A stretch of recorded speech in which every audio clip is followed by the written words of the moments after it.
Welcome to Passion Place, the show dedicated to couples in long-term relationships. I'm Mark, a tech geek turned relationship geek.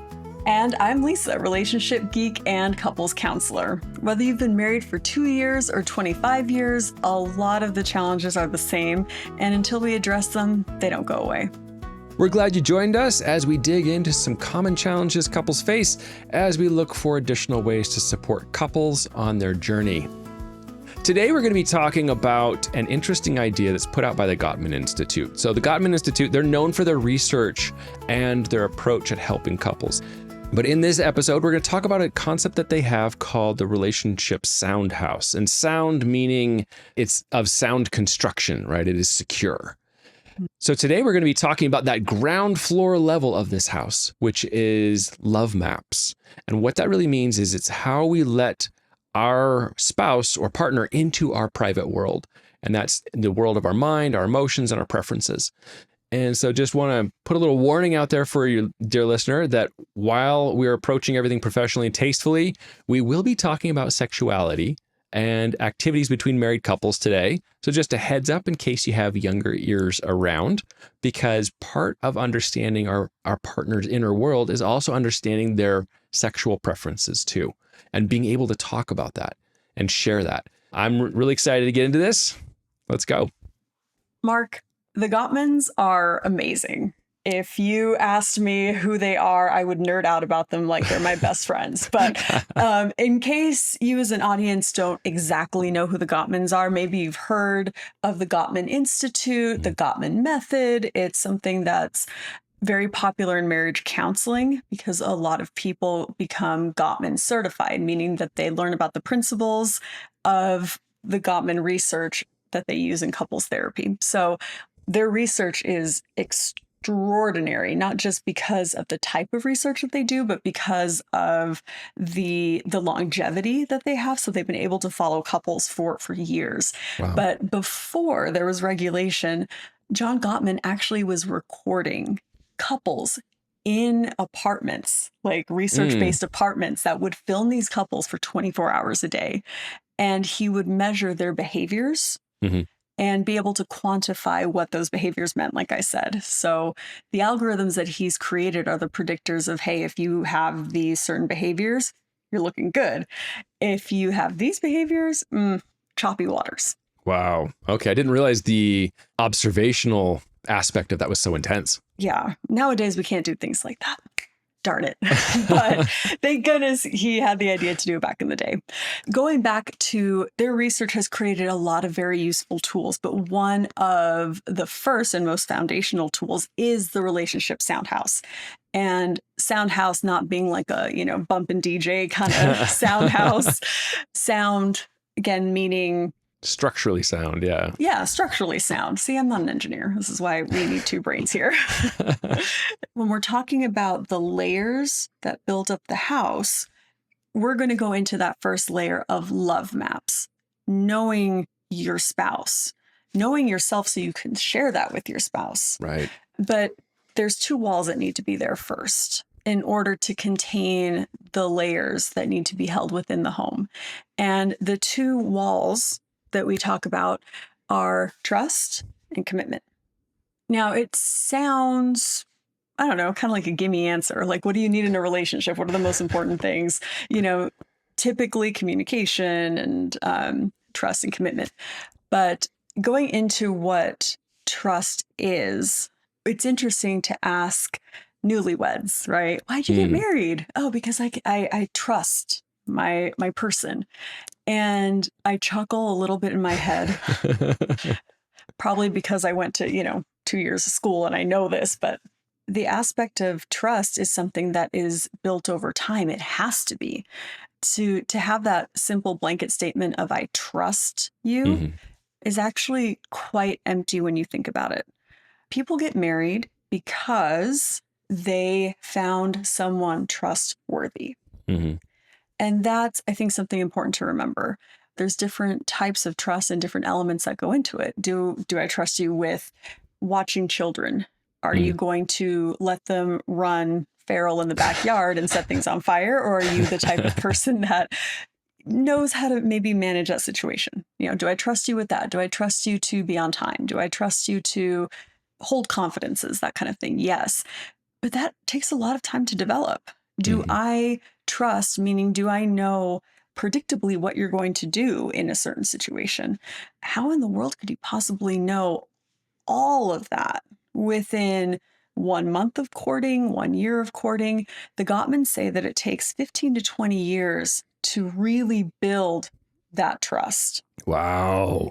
That's a Yeah, lot. That's a lot of time. for sure, because it is such an intricate thing. And it's not only trust of, do I trust you're going to do this and the predictability, but also when you make a bid for attention, do you trust that they're going to turn towards you?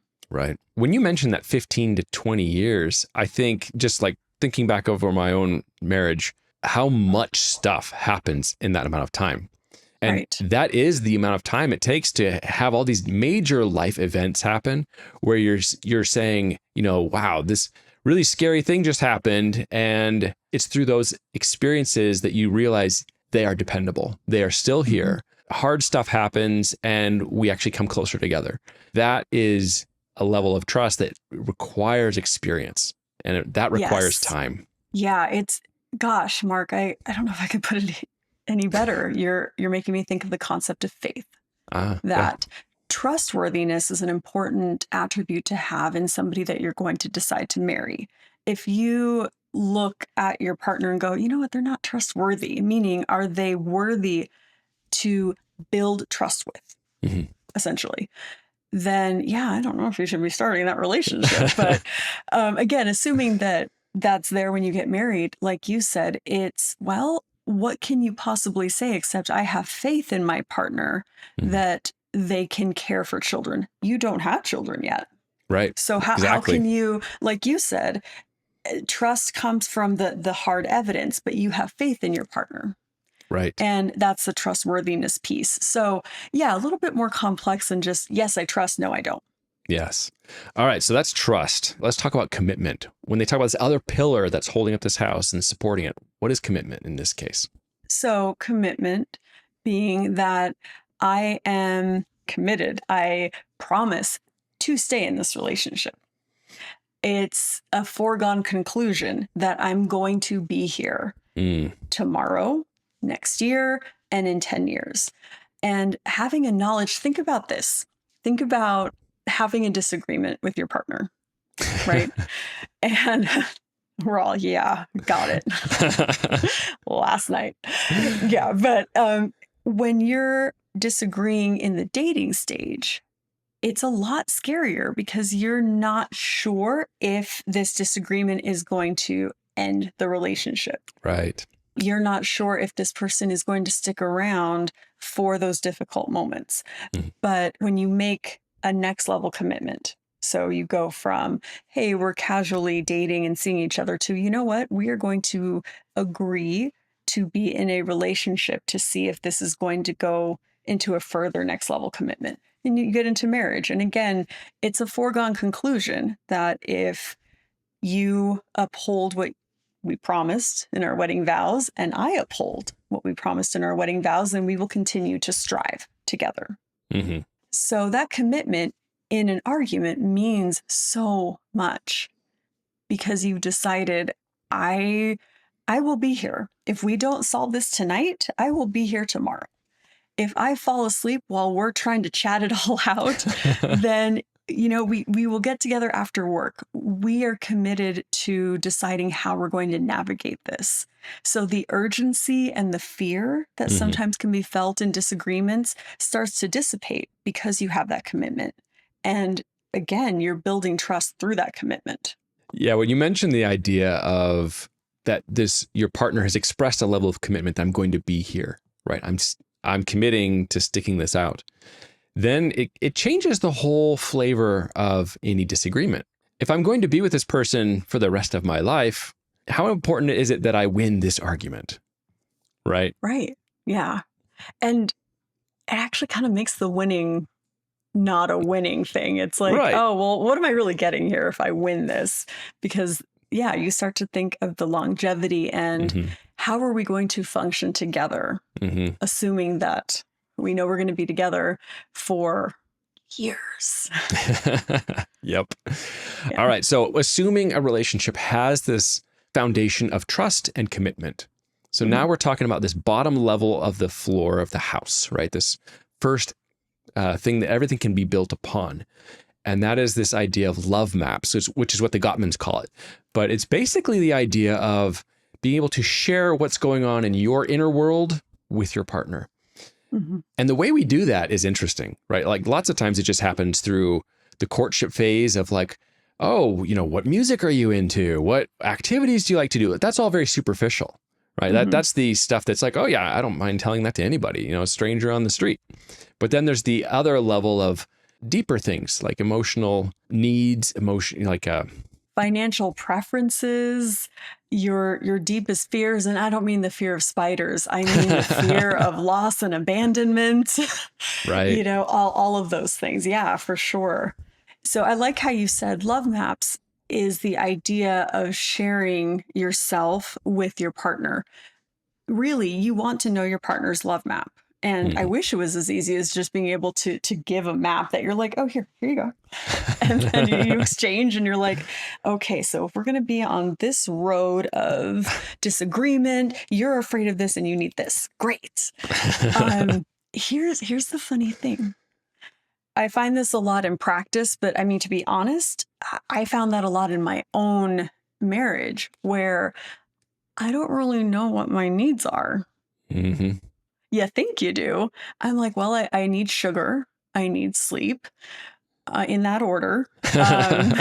It's again, like the superficial things we're very comfortable with, but it really isn't until you get into a relationship that you start to even know what your relational needs are. Yeah. Like when I'm in disagreement with somebody, what do I need? Do I need reassurance? Do I need some time to cool off?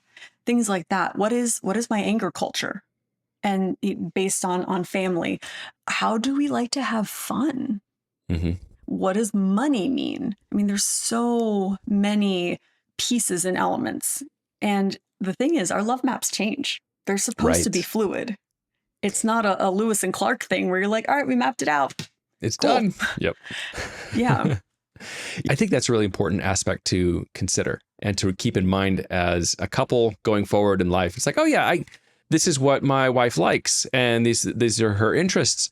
But it's failing to appreciate that these things change over time. And it's okay to just check in again on these things. Still talking about superficial things. It's like, what color she likes best to wear in clothing changes. I'm so glad you said that. Favorite color is different than favorite to wear. I'm just going to say that. It's true. It's different than, color to decorate with. Yes. Yeah. So don't assume that because we knew it at one point that it doesn't change, that it's not worth still revisiting and still acknowledging that we need to continually be getting to know our partner. Mark, I'm grateful to get to co-host this with you because our marriages are different. So one of those differences being that you have children. And I think you've seen your children grow and some of them are still growing. How often do they change? Oh, yeah. My wife and I were talking about that the other day, how what their interest was just 2 years ago, they were very much into reptiles, right? Like we have a pet snake because of this. And now just 2 years later, or even less, interests have changed dramatically. Yes, I think we kind of expect that at that young preteen stage. Yeah. And why don't we expect it later? We are still developing human beings. Yes, I recognize that the pace of change is slower as we get older. Everything is slower as we get older. But it's not only that we do change, we do evolve. There are some people are born old and they know what they like from, day 2 of their lives, and they've always been that way. But it's important to even know, how does my partner change? How does my partner deal with change? How do I deal with change? I mean, there's so many things. And I love what you said. Don't take it for granted. And one of the beauties is you get to keep dating. your spouse because these things do change. Yeah. And lots of different types of experiences, work experiences, challenges, your spouse's relationship to their family. All these things are changing over time, and it impacts us as humans, as people, and we change. So yeah, I'm glad we have identified that, yes, it's actually something we have to pay attention to, and we really should consider. Right. Again, going back to that dating. Yes. Right. That courtship, that doesn't end. The Gottmans actually talk about the importance of having a date night once a week, no matter what. And that's a great place to ask some of these questions, even though they're silly. Like you said, it expresses interest. It shows like, hey, I care about you. I actually am interested in why your drink is now pink instead of blue. Is that a new pre-workout, or what are you doing? You know? Yeah, why in the world would we stop having an interest in the inner world of our spouse?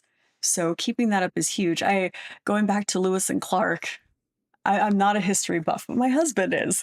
And because of the things that he studies and learns, I get to learn.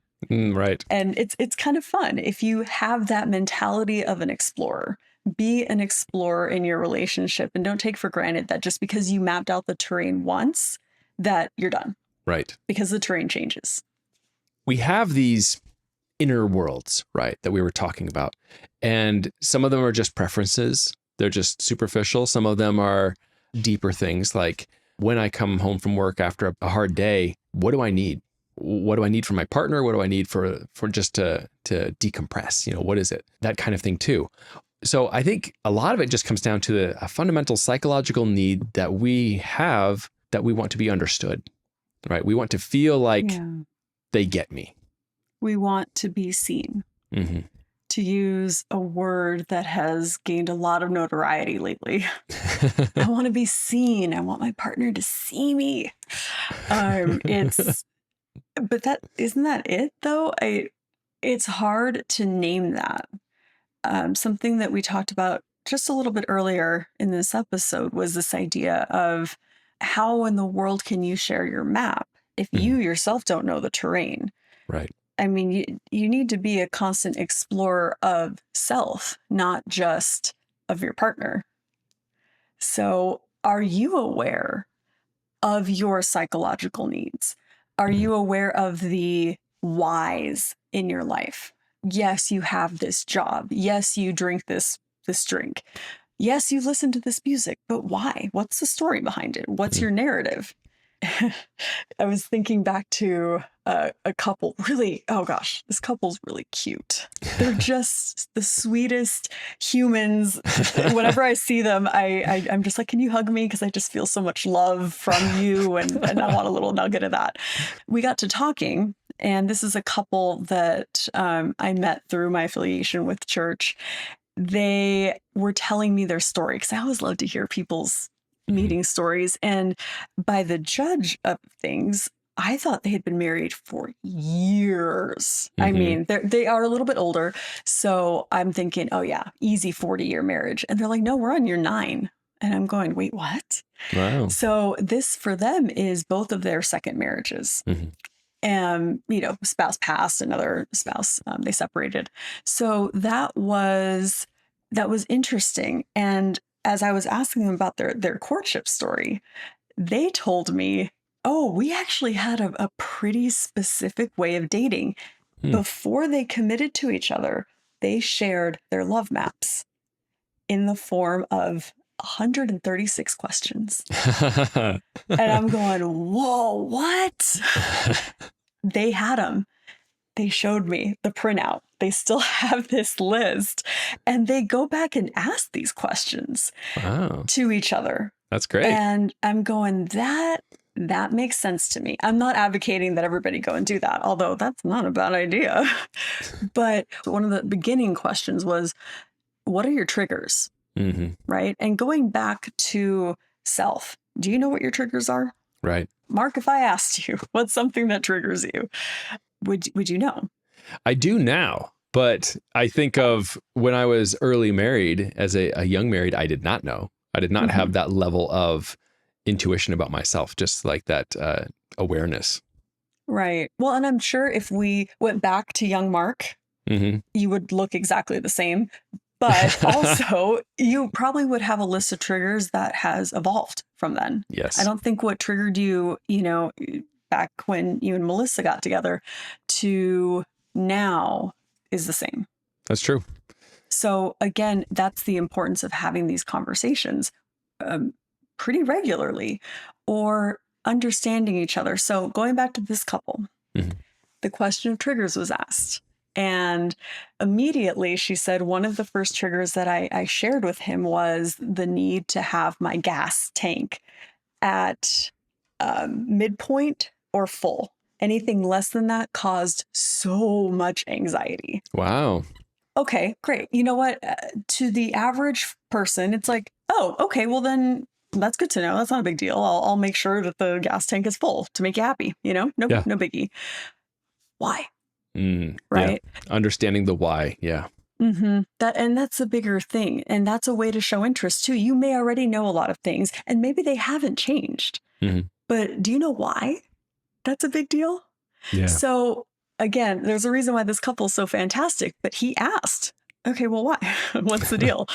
And she said that a story about in her previous relationship or marriage, she needed to leave a lot because there was a lot of anger and strife in the home that wasn't managed well Hmm. with her partner. And she would have to leave, sometimes take the kids, things like Wow. that. And she was also low on money at Mm. that time. So, being as though, her partner was controlling the money, controlling her, it was an escape. So, when she looked at the gas tank and it was below halfway, it caused a panic for her because Wow. she's Yeah. going, how far can I get? How long can I stay away? I can only stay away as long as Right. I have this much fuel. It's like, wow, that changes a lot. Yeah.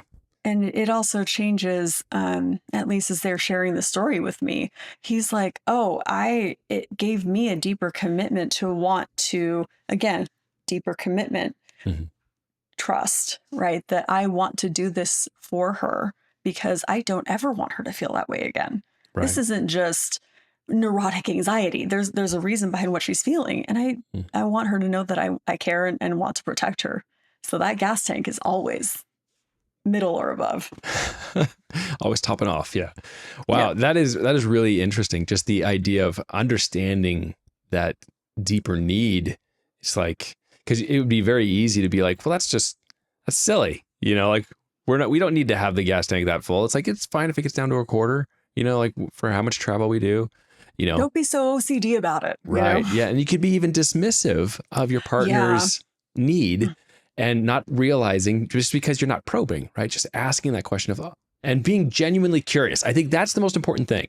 Just being Yeah. genuinely curious to understand your partner and asking those questions. Like, I would love to hear why. Like, can you explain a little bit more about that? I'd love to hear it. Yeah. What's your story? Yeah. I like how you said that. There's a sense of curiosity, but compassion too. Mhm. To not automatically go, well, that's an insane thing. Why the heck do you want that from me? You're just being controlling. Yeah. Cool. That sounds like a neat couple, like that they've already gone through like that whole list and identifying those things. That's cool. Yeah.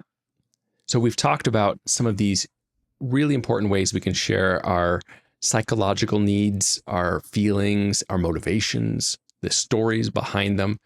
And one of the other things I want to talk about, because it's an important part of a marriage, is the in the bedroom aspect, right? Mhm. When you talked about getting married, this idea of like, oh, I just love to be able to give a love map. Like, hey, here's a guide to me. It's like, oh, here's a guide to my sexual preferences and a map to my body. I think every guy would have loved to have that for his wife. Right. I mean, there's so many books that do that. In a way, they try. They're like, Right. well, here's the anatomy and here's what it can do. And what's interesting is there's a book called Come As You Are Yep. by Emily Nagasaki. Mhm. And it only came out a few years ago. I mean, we're talking post-COVID, so not too long. But she talks about this idea of getting to know yourself as well.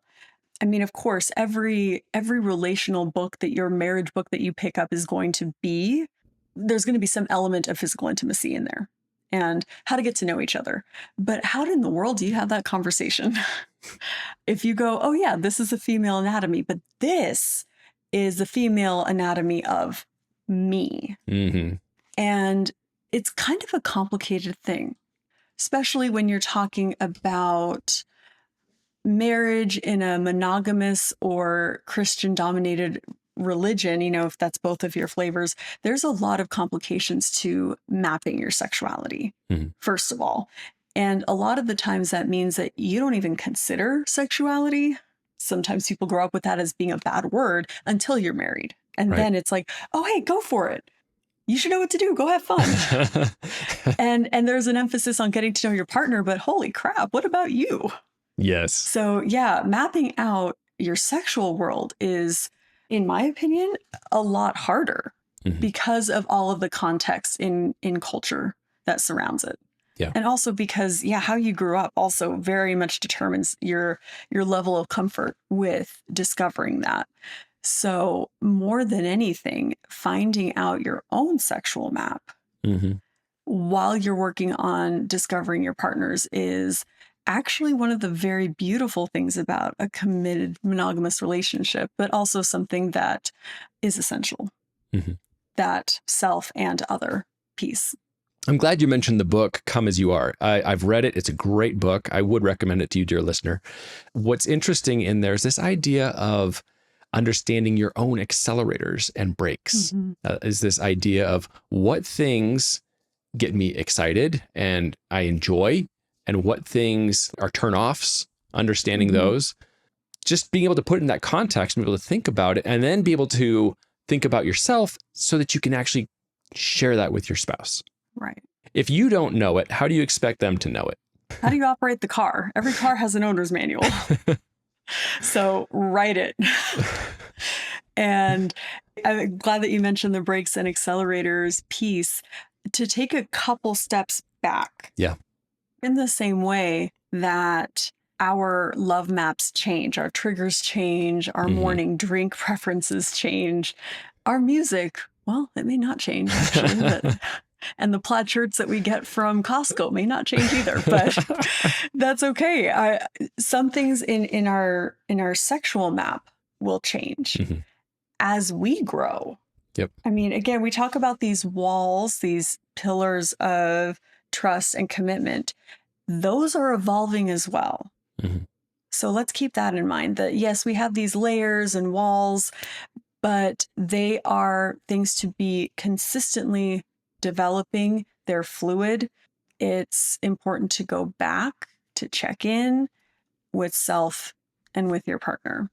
And again, it can be a very fun thing.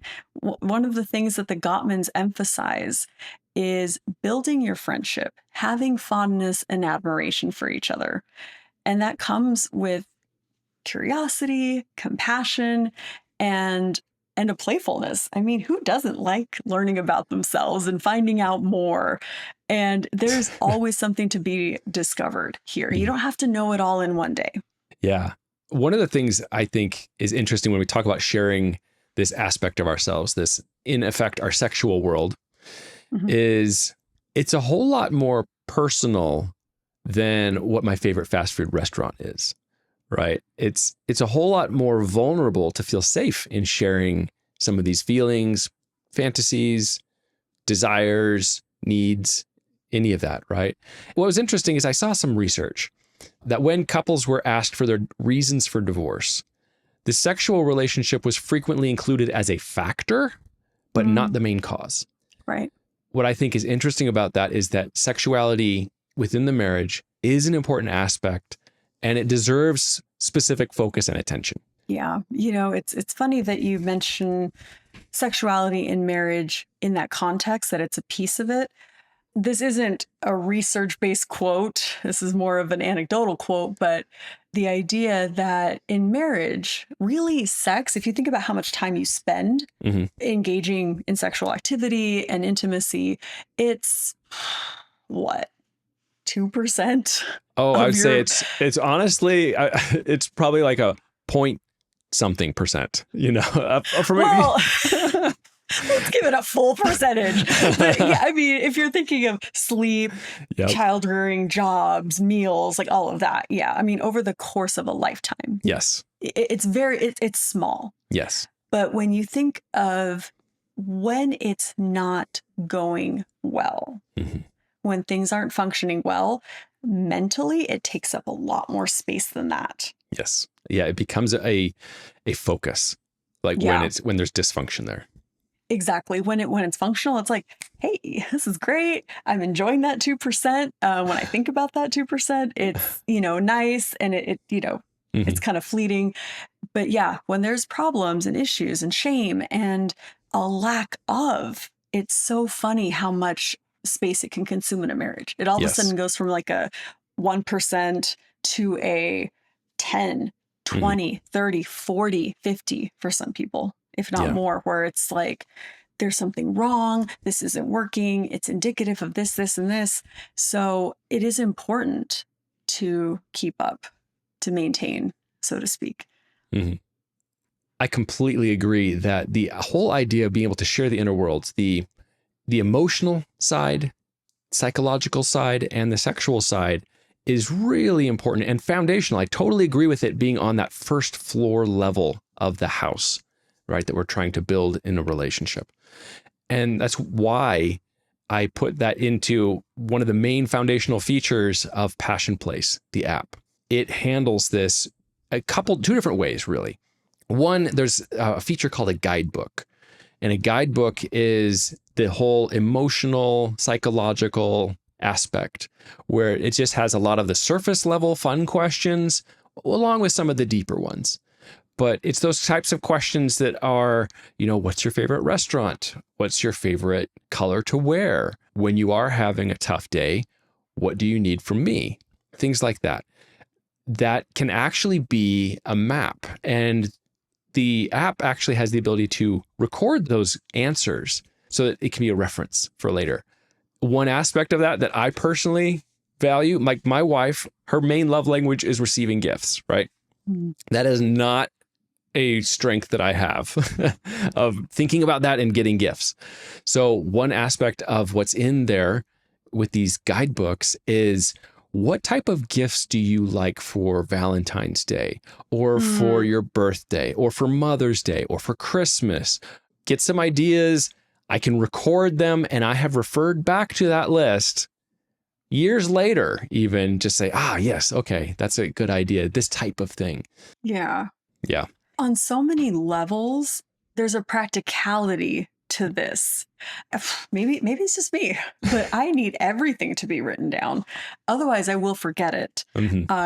I know that there's some people out there that have this amazing sensitive soul, and they can hear and attune Mhm. to people mentioning, "Oh, I love this scarf. I love this color," and they're like, "Oh," and they Yes. jot it down, probably mentally, because they're superheroes in my opinion.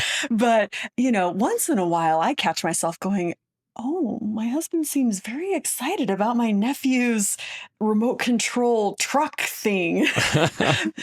He would probably love that. And only to hear him 3 seconds later go, "Oh, man, babe, I wish I had this." I'm like, yeah, yeah, Actually, what I wanted was a place to write those things down.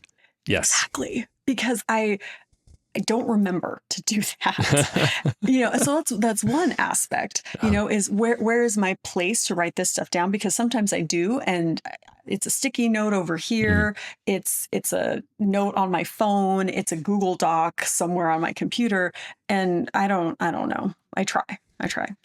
But the other aspect is, well, can we talk a little bit about this? Like, Mhm. Valentine's Day, great thought, great conversation, I Mhm. suppose, to have, is not just, well, what stuff do you prefer? What's your favorite flower? I mean, Mhm. that's great. But again, going a little bit deeper and saying, well, how do you like to celebrate? Like, what does it mean to you? Is Mhm. Valentine's Day this very big, special time to celebrate our love? Do you like public celebration? Right. or more private? Do you like it to be romantic and sensual, or, are you all about like, hey, let's love everybody? Mhm. So and I can imagine that's going to be different per person. Yeah. So without having to make assumptions, we can very much get to know our partner more. And having a guidebook is great because you kind of have everything lined out. You have a place for it. You can go and update it, but it's a tool to Yes. use to ask these questions. Yes. Yeah. Getting ideas of what to ask. Exactly. Yes. Yeah. Hmm. Yeah. Because like it's interesting. My wife does not necessarily, she has no interest in flowers for Valentine's Day. Hmm. Right. So like that was one of those things I had to ask earlier in our marriage, and I learned. And every once in a while, I just check back in. It's like, are you sure? Because like, Hmm. like society says I should get you flowers. Double check. Like, She's like, society's wrong. What is she like? now I don't even know. Crack open your guidebook. This is my favorite moment right now. See, this is why we need this. I mean, if we need it, Yep. and this is what we care about, Yes, it's then funny. yeah. That's awesome. In terms of Passion Place, the guidebooks, that's what that is, right? And then there's this whole other aspect of Passion Place, which is trying to build out that sexual preferences map. Mm-hmm. And Lisa, earlier you mentioned this idea how depending on the culture you grew up in, the way sex is talked about in the family, maybe in the religion or whatever context you have, Mm-hmm. it can be a bit more difficult to talk about. And maybe it's even the case where you don't know what things to have preferences on. Like, oh, I didn't know that was a thing, right? That this whole... Oh, that's what the kids are doing. Okay. Exactly, right? And so what I did is I wanted to build that into Passion Place as a way of being able to be exposed to questions, but in a super tasteful way. Mm-hmm. Like, for instance, being able to ask each person, are you open to oral stimulation? Are you open to anal stimulation? Some people might find that incredibly distasteful, right? Just one of the, both, one or the other, whatever. But the idea is trying to keep it really approachable. You're presented with this question, and if both of you say yes, then it unlocks a series of additional questions. What I was actually trying to build is something I'd found in books and other resources where they'd say, here's a list of all these questions you can have with your spouse or your partner. And it's a yes, no, maybe of different preferences. Are you open to this? Do you enjoy this? Right? A yes, no, maybe. When it's a book, they try to be super all-inclusive. Or an online website that you don't even know where it came from, right? Is it a credible thing, right?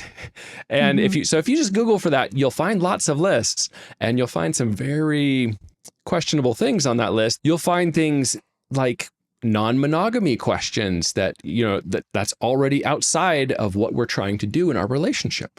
It can be a big turnoff, even just being exposed to some of the things that you're both already not interested in. Right. I also think this is a good place to mention that people have experienced different levels of trust and breaches of trust in sexuality. That, you're not necessarily coming in with a blank slate. Actually, none of us come in with a blank slate. No, Let's it's be true. honest. There's something that colors our ideas of sexual practices and what feels okay and what doesn't, what our boundaries are.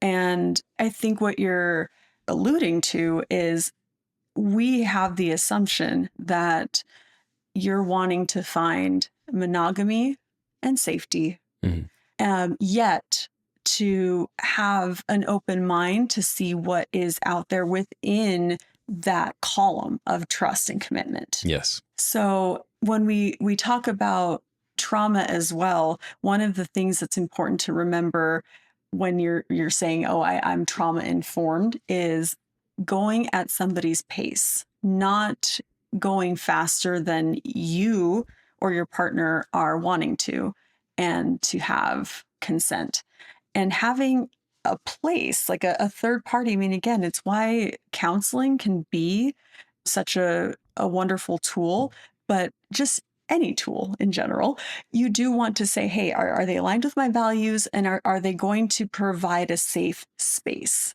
And I feel that, Mark, what you're building is that safe space for somebody to go at their own pace and to go, okay, I answered these questions. I learned a little bit about myself. Mhm. I'm feeling a little overwhelmed. So I'm going to pause. It's not we got to get this out. Oh, bam, you got hit with something. It's no, okay, I can pause here, come back to it. And then what's interesting is after you and your partner have completed going through these questions, and it's just at your own pace, at your own level of comfort, just this is what I'm comfortable with, then what you get is this list of here's what we have in common, where our common interests are. We're both very much enjoy this. We're both open to this. And it's all very, very positive. It's focusing on what do we have in common? What can we build on? Right? It's not focusing on the differences. And then what's fun is once we have a mutual set of preferences, we can actually do fun things with games, right? As a couple, if you, dear listener, have ever bought a game, like a board game or card game that's intimacy oriented, there's lots of times you have to go through those and just throw out half the stuff because you're like, not okay with this, not okay with that. I find this distasteful. Or literally, I'm allergic to strawberries, so that's a dumb idea. Yes, yeah, exactly. So what ends up happening, you have to do that ahead of time, and then you're like left with something that's incomplete. It can ruin the experience as well. Well, Mark, you mentioned mutual, the things that are mutual, and you got me thinking of Mutual, the app. Some of you who have been married for over 10 years, hopefully have never used an online dating app that creates all sorts of trauma. Oh, dear listeners, I'm sorry if you've had that experience, but maybe you met that way, so it's fine. But Mutual or JDate or Tinder. Tinder's a more common one where swipe. Right. You have your preferences, right? I like this one. I like this. And it's basically Tinder for your sexual preferences with your partner, which is kind of fun. Nice. Yeah. And then just to kind of finish that out, what the idea is, Passion Place has some games built in. And what it does is it takes those preferences that you've already recorded. So it says, hey, here are some activities you can do together. And it's already pre-filtered to what you're both okay with. Right. So you're not going to be confronted with anything like, that just like totally just turned me off just even seeing this option. Right. Not going to happen. The goal with it really was to find ways to break out of a routine while at the same time respecting each other's comfort levels and boundaries. Yeah. Right. Safe exploration. Yes. So that about rounds out our discussion. And to recap, it's all about being seen. We feel loved when we are seen, and having your spouse's love map, having your own love map is a really beautiful way to start building your sound relational house.